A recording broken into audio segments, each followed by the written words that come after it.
Don't care how long it takes.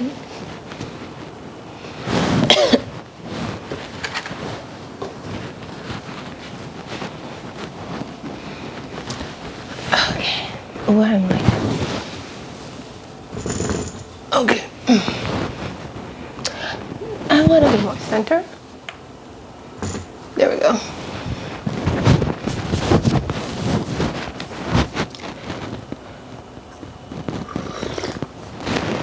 Oh, hot girl. Okay.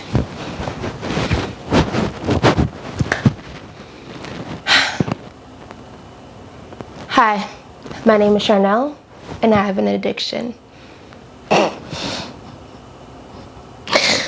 Oh, hi guys, welcome back to my channel. My name is Charnel, and today we are doing a book haul. So, I plan to do a reading romance books for a week, which this is the last full week of February. So just to end the month, I want to do like a full week of reading romance books. You know, this is the month of love.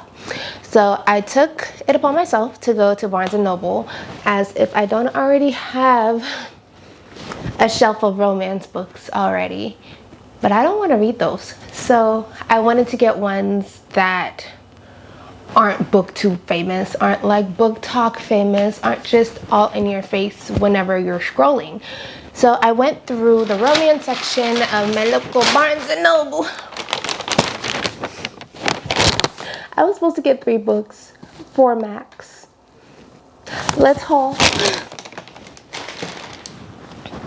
Okay. Yeah, and if you notice, I ran out of hair, and so I just used what I had. So we're rocking with different lengths. We're gonna call it eccentric, you know? Our first book of the haul is Addicted to You. I saw Alexa Ray read this. Now this one I do believe is more book talk, booktube famous. I don't know if I'll get to this during the reading romance books for a week video, but I do plan to read this hopefully this month, but the month's almost over. So yeah, so Addicted to You. She's addicted to sex, he's addicted to booze. The only way out is rock bottom. No one would suspect shy Lily Calloway's biggest secret. While everyone is dancing at college bars, Lily stays in the bathroom to get laid. Her compulsion leads her to one-night stands, steamy hookups, and events she shamefully regrets. The only person who knows her secret happens to be The only person who knows her secret happens to have one of his own. Lauren Hale's best friend is his bottle of bourbon. Lily comes to a close second. For 3 years, they've pretended to be in a relationship, hiding their addictions from their families. They've mastered the art of concealing flasks and random guys who filter in and out of their apartment. But as they sink beneath the weight of their addictions, they cling harder to their destructive relationship and wonder if a life together for real is better than a lie. Strangers and family begin to infiltrate their guarded lives, and with new challenges, they realize they may not be addicted to just alcohol and sex. Their real vice may be each other. So yeah, it's gonna be in the pile of books, but the hopes aren't high that I'll read this one during the week. It's going to be one of the books that I plan to read though. So that's the first book that I got, Addicted to You. And then this one, I don't plan to read this one. Some of these books that I got were for the purpose of the reading romance books for a week, but the other ones were just like I genuinely had an interest to read them, not necessarily during the month of love, even though all of these books, minus maybe 1 or 2, are romance books. The next one we have is Throttled. Wow. By Lauren Asher.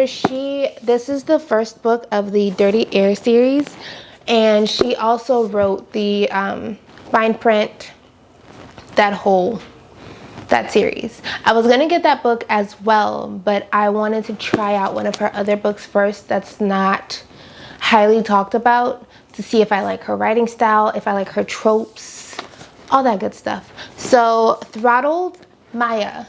Noah Slade is Formula One legend in the making. Focused, unapproachable, ruthless on and off the track. A man with walls higher than the Grand Canyon. And my brother's new teammate. I want more of the prince who disguises himself as the villain. But while I crave a happy ending, he wants to destroy his. This kind of style reminds me of, is it Promises and Pomegranates? Like this type of, this isn't a blurb, but this type of like snippet in the back. It kind of reminds me of Promises and Pomegranates, how theirs is in the back also. Noah. Maya Alator is a forbidden temptation, an ambitious post-grad I should stay away from, and chaos wrapped with a bow. We're a ticking time bomb, about one wrong move away from exploding. I want to trip the wire, detonating together in passion and pain, because in the end, all's fair in lust and war. Are they traveling? Like the back shows passport pages, race cars, and like travel destinations. So we're gonna see what this is about once we read it, because the back's kind of confusing. And then I've seen this one on TikTok as one of these sad books, like, to read. A lot of people say this book made them cry, and outside of Ugly Love, I haven't had a book that like actually elicited tears from me, like actually made me cry in quite a while. So I wanted to give it a read. I hope the storyline will be good. If he had been with me, everything would have been different. Autumn and Finn used to be inseparable, but then something changed, or they changed. Now, they do their best to ignore each other. Autumn has her boyfriend Jamie and her close-knit group of friends. Finn has become that boy at school, the one that everyone wants to be around. That still doesn't stop the way Autumn feels every time she and Finn cross paths, and the growing nagging thought that maybe things could have been different. Maybe they should be together. And as time passes, Autumn realizes she might not get another chance to make things right before it's too late. If he had been with me. So this isn't one of the reads for this week. This will be maybe a part of next month's TBR. Which next month is next week. But yeah, maybe this will be a part of next month's TBR. But for now, I just got it because I want to read it. And then Things We Never Got Over by Lucy Score. Oh, sorry, this one is by Laura Nolan. And Addicted to You is by Krista and Becca Ritchie. Are they sisters? Like, I know Christina and Lauren are two friends that write together, but I guess Krista and Becca are probably family, if not sisters. Knox Morgan doesn't tolerate drama, especially in the form of a stranded runaway bride. Naomi Witt is on the run, not just from her fiance and a church full of well-wishers, but from her entire life. Although, if you ask her, Naomi's riding to the rescue of her strange hot mess of a twin. Oh, to knock 'em out? A rough around the edges town where disputes are settled the old-fashioned way, with fists and beer. Usually in that order. Too bad for Naomi, her evil twin hasn't changed at all. After helping herself to Naomi's car and cash, Tina leaves behind something unexpected, the niece Naomi didn't know she had. Now she's a guardian to an 11-year-old going on 30 with no car, no money, and no plan. There's a reason this bearded bad boy barber doesn't get involved with high maintenance women, especially not type A romantic ones. But since Naomi's life imploded right in front of him, the least Knox can do is help her out of her jam. And just as soon as she stops getting into new trouble, he can leave her alone and get back to his quiet, solitary life. At least that's the plan.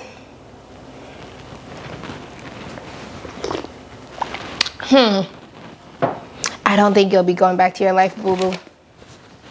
It's not gonna be quiet. And then I also got Paper Princess by Erin Watts. This is the Royals book 1. So I'm excited to read it. This will be one of the books, hopefully, for the week. These royals will ruin you.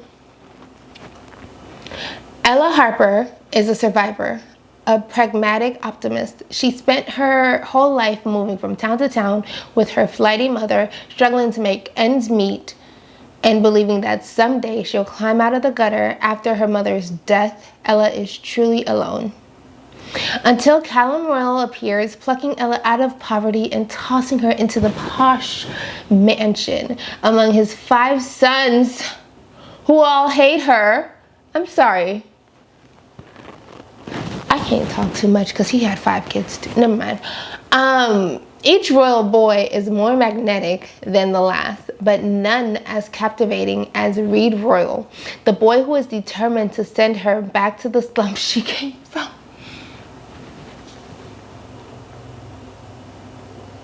Oh my word. Reed doesn't want her. He says she doesn't belong with the royals. He might be right. Terrible. Oh, it's a YA. From strip clubs and truck stops to Southern Coast mansions and prep schools, one girl tries to stay true to herself. Oh, this is on the list. We're reading this one during the week. Let me just put this aside this way. And the next one we have is Bet on It.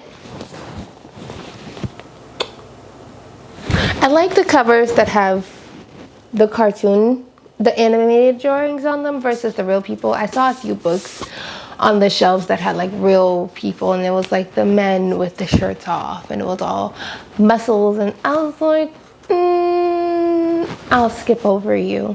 So I like these ones. I don't know. They're not just like in your face, if you know what I mean. So the first time Aja Owens encounters the man of her dreams, she's having a panic attack in the frozen food section of the Piggly Wiggly. I'm sorry. The second time, he's being introduced to her as her favorite bingo buddy's semi-estranged grandson. From there, all it takes is one game for her to realize that he's definitely going to be a problem. And if there's anything she's already has a surplus of, it's problems. In Walker Abbott's mind, there are only 2 worthwhile things in Greenbelt, South Carolina. The peach cobbler at his old favorite diner and his ailing grandmother. Dragging himself back after more than a decade away, he's counting down the days until Graham heals and he can get back to his real life, far away from the trauma inside those city limits. Ooh, tell me about it. But yet I live in the state. Not South Carolina, but Minnesota. Ooh. Just when he thinks his plan is solid, Aja enters to shake everything up. Wow, reading is hard. A hastily made bingo-based sex pact is supposed to keep this thing between them from getting out of hand, especially when submitting to their feelings means disrupting their carefully balanced lives. But emotions are just like bingo callers. They refuse to be ignored.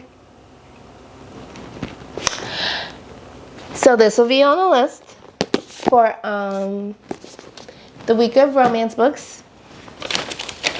And I got The 7 Husbands of Evelyn Hugo. And I got this one because Stephanie Sue she split it up into like a part 1 and part 2, which she's already uploaded part 2. Anyways, sidebar. But she did a part 1 and was like, read along with me and do like a little book club type thing. But I just got it and she already posted part 2. But I'm still gonna read it. It's the same way how I listened to her talk about A Court of Thorns and Roses, and then I listened to it on Audible. Yeah, so I got The Seven Husbands of Evelyn Hugo by Taylor Jenkins Reid. And this one is by Jody Slaughter. So yeah, this one isn't gonna be read this week, but it'll probably maybe have its own reading vlog, if not be like cooped in with like a 24-hour readathon or something like that. Next up we have Brutal Prince by Sophie Lark. Again, this was another read that Alexa Ray had read for her 24-hour reading vlog, and it sounded interesting, so I picked it up. I haven't heard anybody else talk about this, and I haven't seen it come across my TikTok or YouTube, so I got it.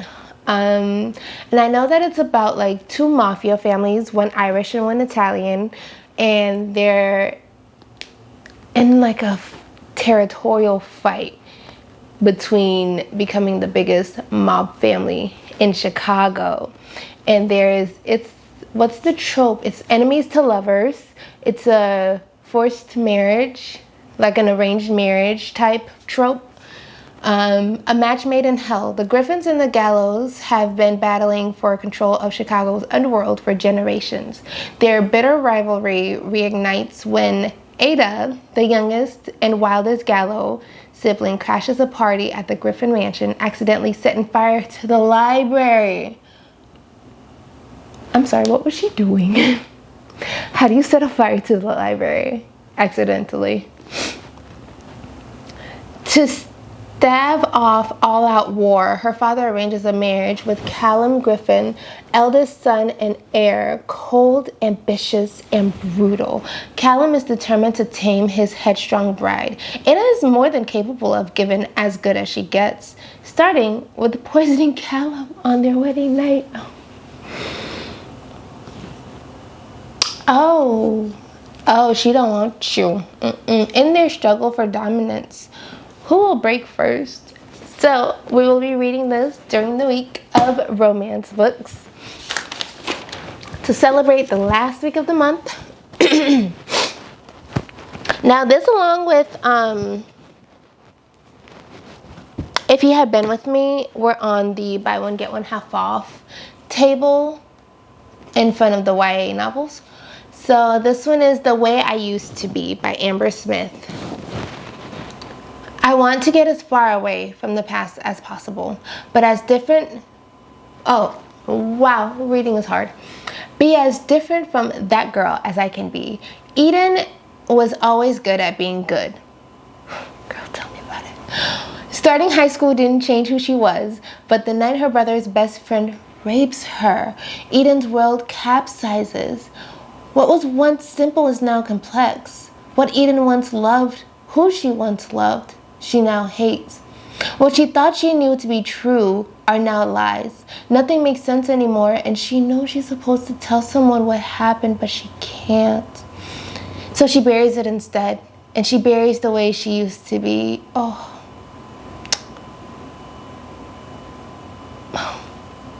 Told in 4 parts, freshman, sophomore, junior, and senior year, this provocative debut reveals the deep cuts of trauma.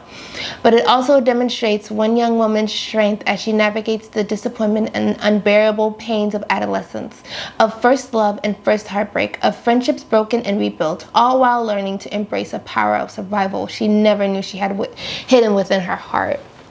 Oh. I think this will be like with the reading sad books for a week, because wow. Is this one sad? I think I've seen it in that category. Look, we have another vlog. I'm sorry. Wow. Is it okay to say, okay, not I'm excited to read it, but it sounds intriguing and it's piqued my interest. Is that okay to say? Yeah. Oh, this one I can say wholeheartedly I'm excited to read. Heart and Seoul. Okay, so for most people who don't know, Seoul is the capital of South Korea, the Republic of Korea. And basically, this book, right? Never read it. I can give you a snippet because I read the back in the bookstore. Her name is Hera. That's how it would probably be said over here. But Hara is a Korean adoptee, right? She was raised here in America and she's never felt like she fit in. She never fit in when she looked at her white parents, and she knows that she looks nothing like them. So she's having this identity crisis. And somewhere along the lines, her parents, this is all from the back, her parents get a divorce, and then her dad remarries, and looking at him and looking at his son that he now has with his new wife who looks like him, she's falling even deeper into a identity crisis. And then when he dies and she's at the funeral, it's just like over the top, and she just can't handle not fitting in with the folks who are supposed to be family. And so she takes a trip to South Korea and she starts her little like K-drama love story. I'm so excited to read this because I freaking love K-dramas. I love C-dramas. I watch a few J-dramas. I just like Asian entertainment. So I'm really excited to read Heart and Seoul because, and then I can't wait to go to Korea. The sad part. Anyways, so yeah, Heart and Seoul. It will be on in the vid. It might be the first one I read. Not even going to lie. Oh yeah, so the rest of these, none of these will be read. So these 4. Oh, I do have 4, but I bought 13 books when I only needed 3 or 4. So yeah, those will be a part of the reading vlog. That's a whole nother video. This one is Before You Knew My Name, and I was honestly gonna walk by it, not because it didn't seem interesting, but because I was like, I have no more space in my arms. Okay, at that point, maybe I had like 8 books, but I was like, I had no more space in my arms. But I read the back, it hooked me. It says, she may be dead. That doesn't mean her story is over. When she arrived in New York on her 18th birthday, carrying nothing but $600 cash and a stolen camera. Girl, who are you stealing from? And are they coming after you? Is it from your parents? Because that's okay. That's okay. Alice Lee was looking for a fresh start. Now, just 1 month later, she is the city's latest Jane Doe. But this is not just another story about a dead girl. This is where her story starts. A killer still roams the city, and the woman who discovered her body can't let the moment or her bond with Alice go. But as Ruby Jones gets closer to the truth of what happened, Alice fears she's also getting closer to the same tragic fate. A heartbreaking, beautiful, hugely important novel. Huh? Wait, that's a blurb, ain't it? Before You Knew My Name. It doesn't just wonder who did it. It also asks, who is she? And what did she leave behind? Yeah. It's like cute murder mystery in my head. So that's why I got it. I'm excited to read it. I don't know if I'll put it in the sad pile or not, but it's in this one. Our next book we have is Shatter Me. And I've seen this one a few times, but then I also saw Alexa Ray do a reading vlog on it. Yeah. The moon understands what it means to be human, uncertain, alone, cratered by imperfections. No one knows why Juliet's touch is fatal, but the reestablishment has plans for her. Plans to use her as a weapon, but Juliet has plans of her own. After a lifetime without freedom, she's finally discovering a strength to fight back for the first time, and to find a future with the one boy she thought she'd lost forever. In the electrifying first book in the Shatter Me series, ooh, baby, how are we supposed to say? Terry? Mafi presents that's the name of the author, baby. Okay, look. Tahereh Mafi presents a riveting dystopian world, a thrilling superhero story, and unforgettable heroine. This, in a sense, reminds me of the Memory Police. Not in the sense of like Her Touch is Fatal, but just like kind of this dystopian world where the Memory Police is about, they live on this island, and every day or every week, an item goes missing from the island. And when the item goes missing, the next day people move around like that item never existed. So like when perfume scents went away, they had a whole ceremony pouring out the perfume scents, everything was in the air. But then the next day, nobody remembered perfumes. You don't even know how they smell. You don't know the scent because it's like it never existed. And everybody's supposed to forget, but there are those who choose to remember. And so it's about like trying not to get caught when you're supposed to forget, but you actually I haven't even finished the book. I'm probably like not even a chapter or two, but it reminds me of that type of like dystopian world, like just like a fantasy. So I think I'm gonna like this. And then this one, it just blew my mind. And I was like, the audacity. Okay, listen, The Obsession by Jesse Sutanto. Boy meets girl. Boy stalks girl. A classic sort of love story, except someone might wind up dead. Logan thinks he and Delilah are meant to be. Delilah doesn't know who Logan is. Logan believes no one knows Delilah like he does. He makes sure of it by learning everything he can, watching her through a hidden camera. Some might call him a stalker. Logan prefers to be called romantic.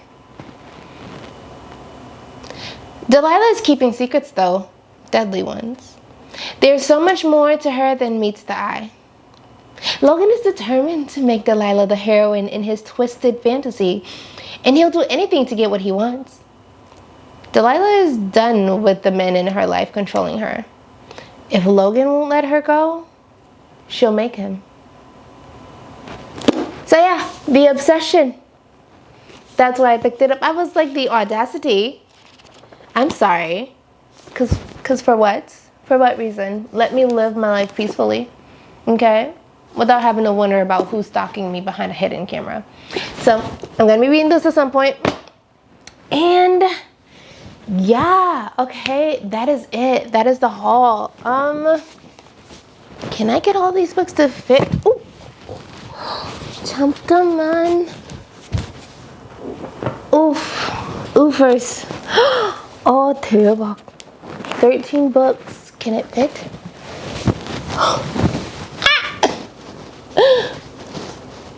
And that concludes this haul, y'all. I will see you guys on the next one. Bye. Oh, this is heavy. One Tana Duracet nut. Okay, this one. These will be red. These ones go somewhere else. Okay, I just have to get this one done.